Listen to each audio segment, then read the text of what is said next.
Tinatawag ko nga po pala ang most lasinggero of the year kasi nanalo po siya dito ng 10,000 pesos. Ngayon, ito yung last shot mo. Ayan. Ngayon may ibibigay pa kami. May ibibigay pa kaming award na hindi mo malilimutan gawang ikaw ang pinakalasinggero. Pang ilang araw na to? Pangatlo. Tangina. Hindi, alam ko parang, uy, award pala ako, sir. Pakagaling mo. Shot muna. Most of Kupal of the Year, Lasinggero 2018. Ayan na. Panalo ka ng 10K. Dali, maraming salamat po sa aming bahay na tinuluyan.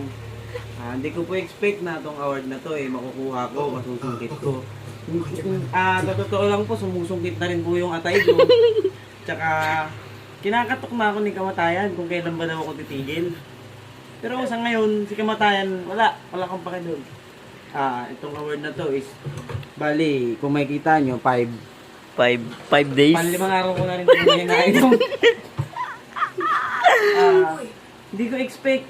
Thank you sa mga sumusuporta sa akin, sa naniniwala ng aking kakayahan na hanggang madaling araw ng alas 5 ng umaga at magiinom tayo lahat.